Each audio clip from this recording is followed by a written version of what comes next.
नमस्कार बच्चों, मैंने पिछले वीडियो में आपकी द्वितीयक आर्थिक क्रियाओं के अंतर्गत जो विनिर्माण होता है उन उद्योगों की जानकारी दी थी। आइए आज हम लोग जानेंगे कि उद्योगों का वर्गीकरण हम किस प्रकार कर सकते हैं या किन किन आधारों पर हम उद्योगों को वर्गीकृत कर सकते हैं, क्योंकि हम इस चैप्टर में उद्योगों के बारे में पढ़ रहे हैं और उद्योग विभिन्न प्रकार के होते हैं।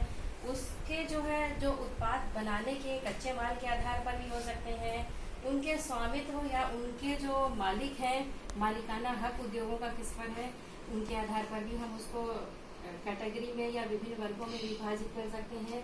उसके अलावा बड़े पैमाने के उत्पादन हो रहा है, छोटे पैमाने का उत्पादन हो रहा है या मध्यम पैमाने का उत्पादन हो रहा है, उसके आधार पर भी उसको हम वर्गीकृत कर सकते हैं।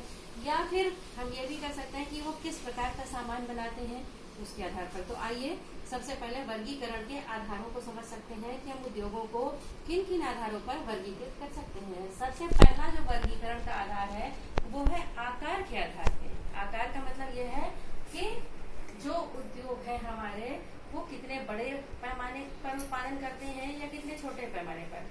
आकार का अंदाजा इस बात से लगाया जाता है कि उस उद्योग के जो फैलाव है, विस्तार है, जहाँ पर वो फैक्ट्री कारखाना लगा हुआ है, तो वो कितने बड़े क्षेत्र में या भूमि पर है, उसमें पूंजी कितनी लगी है, उसमें काम करने वाले, रोजगार करने वाले श्रमिक या वेतनभोगी, प्रबंधक इत्यादि कितने पैमाने पर वहाँ पर श्रम लगा हुआ है, तो उसके आधार पर, और वो कितना बड़ा उत्पादन कर रहे हैं, कितने बड़े पैमाने पर उत्पादन कर रहे हैं या छोटे पैमाने पर उत्पादन कर रहे हैं, ये होता है। तो इसमें सबसे पहला वर्ग है कुटीर या घरेलू उद्योग। ऐसे उद्योग जो 2-4 लोगों के द्वारा किए जाते हैं या एक परिवार के सदस्यों द्वारा एक घर के अंतर्गत होता है, उसे कुटीर या घरेलू उद्योग कहते हैं। जैसे मुर्गी पालन, शहद निकालना या फिर अंडे निकालने का काम है, तो छोटे मोटे काम करने वाले, कढ़ाई, सिलाई, बुटीक का काम है, इस तरह का घरेलू या कुटीर उद्योग बोला जाता है। फिर है छोटे पैमाने के उद्योग, वो उद्योग जिनमें छोटे छोटे सामान या छोटी छोटी चीजें तैयार किए जाते हैं। इनमें आमतौर पर बड़े उद्योगों के सहायता के लिए, जैसे लकड़ी के, मान लीजिए उदाहरण ले लेते हैं कि एक छोटी सी टेबल बनाना है, तो टेबल के नीचे अगर लोहे की ग्रिलिंग लगनी है, लोहे के पाए लगने हैं, तो वो बनाने का काम कहीं और से हो रहा है। या जो टेबल के ऊपर का तख्ता बनाना है, उसका काम कहीं और हो रहा है। तो ये छोटे पैमाने का उद्योग हो गया। फिर बड़े पैमाने के उद्योग वो उद्योग होते हैं जो कि बहुत बड़े बड़े पैमाने के होते हैं, जैसे कि ट्रेन के डिब्बे बना रहे हैं, वायुयान बना रहे हैं, मोटर गाड़ियाँ बना रहे हैं, टायर बना रहे हैं बड़े बड़े। तो ये सारी चीजें इंजीनियरिंग का सामान है।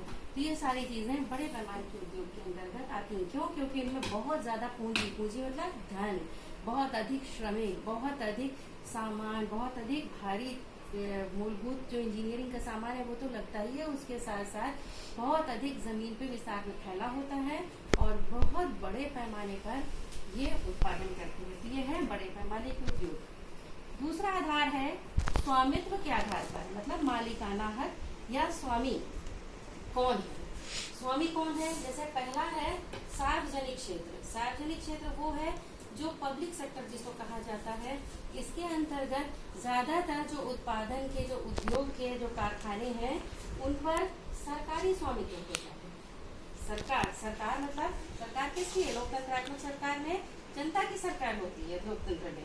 तो जो कुछ भी अधिकार है वो जनता के हाथों में होता है, या यूं कहा जाए कि सरकार के हाथों में होता है, और सरकार ही इसके लिए निर्धारित करती है कि कौन से वेतनभोगी कर्मचारी होंगे, कौन से श्रमिक होंगे, उनकी योग्यताएं क्या होंगी, उसके साथ साथ उसमें पूंजी किस प्रकार लगेगी और किस प्रकार का उत्पादन होगा। सबसे बड़ी चीज ये है कि सरकार आमतौर पर जनता के हित में या जन कल्याण के लिए निर्णय लेती है कि कौन सी चीजों का उत्पादन करना है। फिर दूसरा है निजी क्षेत्र का। निजी क्षेत्र में प्राइवेट कहते हैं जिसको, जिसमें जो मालिक होता है वो आदमी, ऐसे आदमी होते हैं जिनका अपना स्वयं का स्वामित्व होता है। वो खुद स्वयं नीतियां निर्धारित करते हैं और वो ये निर्धारित करते हैं उन्हें कौन सी चीज कैसे करनी है और कैसे उत्पादन करना है। हाँ, तो बच्चों ये तो सार्वजनिक क्षेत्र था। फिर है निजी क्षेत्र। जो है निजी क्षेत्र के अंतर्गत जो निजी लोग, व्यवसायी लोग होते हैं, अपने अपने उद्योग लगाते हैं और अपने लाभ के लिए, निजी लाभ के लिए अपने उद्योग को चलाते हैं और निजी लाभ के चीजों का उत्पादन करते हैं जिससे उनको ज्यादा से ज्यादा फायदा हो। इसमें वो नीतियां भी स्वयं निर्धारित करते हैं, किसको रखा जाएगा काम पर, किसको नहीं रखा जाएगा, कितना वेतन होगा, ये सारा जो निर्णय होता है वो स्वयं उन लोगों के हाथ में होता है। तीसरा होता है संयुक्त उपक्रम या संयुक्त क्षेत्र। इसके अंतर्गत ऐसे उद्योग स्थापित किए जाते हैं जिनमें कुछ हिस्सा या कुछ पूंजी या कुछ नीतियां तो सरकारी होती हैं और कुछ जो होता है वो निजी क्षेत्रों के हाथ में होता है। तो इस तरीके से स्वामित्व के आधार पर 3 प्रकार के उद्योग होते हैं। नंबर 1 सार्वजनिक, नंबर 2 निजी और नंबर 3 संयुक्त क्षेत्र। फिर है उत्पाद के आधार पर, अर्थात कौन सी चीजें बनाई जा रही है, तैयार माल के आधार पर जिसको हम कह सकते हैं।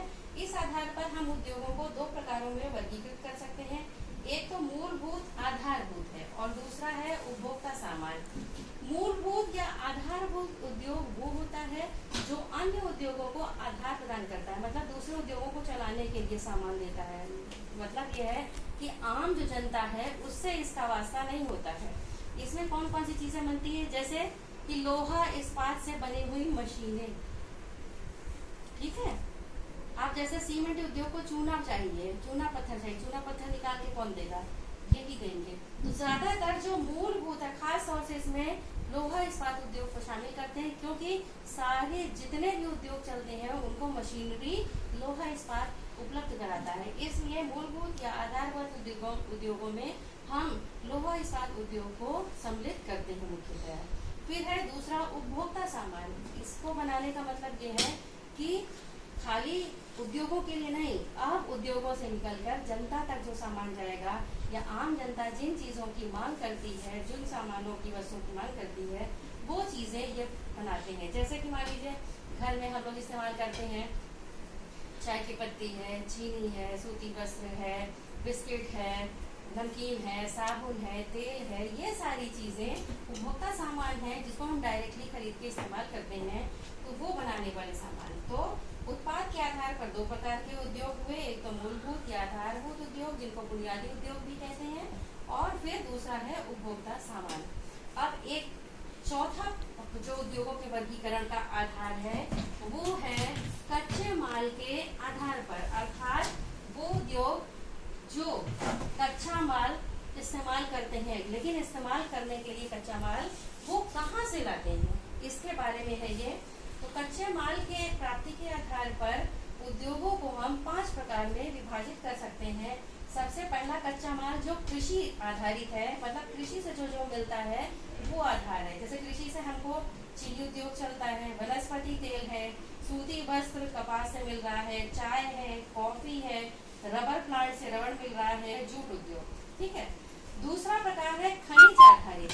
खनिज हमको कहाँ से मिलते हैं, जमीन से खोद कर मिलते हैं, जमीन से मिलते हैं। खनिज 2 प्रकार के होते हैं, एक तो होते हैं धात्विक खनिज, दूसरे होते हैं अधात्विक खनिज। धात्विक खनिज वो होते हैं जिनमें धातु का गुण होता है, अर्थात वो धातुएं जिनमें तन्यता का गुण होता है, जिनको पीट कर या बढ़ाया जा सकता है, लचीलापन होता है, धातुओं में चमक भी होती है। तो धात्विक खनिज वो है, एक तो है लौह धातु और दूसरी है अलौह धातु।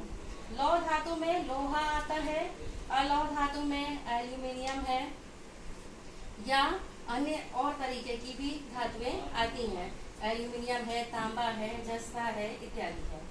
फिर है अधात्विक खनिज। अधात्विक खनिज में जैसे सीमेंट है, पेट्रोलियम खनिज तेल आधारित है या फिर चीनी मिट्टी इत्यादि है। तीसरा जो आधार है वो रसायन आधारित उद्योग, जिन ऐसे उद्योग जो रसायन का इस्तेमाल करते हैं और क्या बनाते हैं, प्लास्टिक, कृत्रिम रेशे, इनसे आजकल वस्त्र भी बनते हैं, चटाइयाँ बनती हैं और बोरे इत्यादि भी बनते हैं। फिर नमक, पेट्रो रसायन, रासायनिक उर्वरक, खाद का कारखाना भी इनका कच्चे माल लेकर इस्तेमाल करके तब बनता है।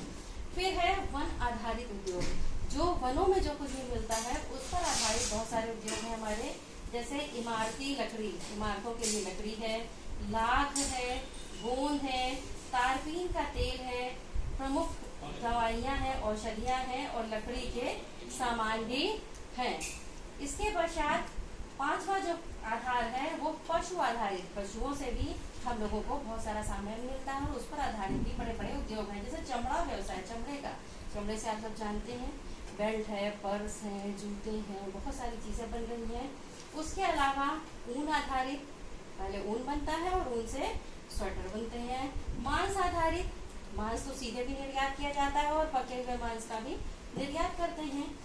फिर दुग्ध और डेयरी उत्पाद, दुग्ध और डेयरी आप समझ रहे हैं कि दुनिया भर में, अब आप भारत का उदाहरण ले लीजिए कि अमूल फैक्ट्री है, यहाँ से मक्खन, पनीर, चीज, दूध, दही, सब कुछ अमूल का निर्यात होता है। तो कितना बड़ा व्यवसाय है, तो दुग्ध और डेयरी उद्योग।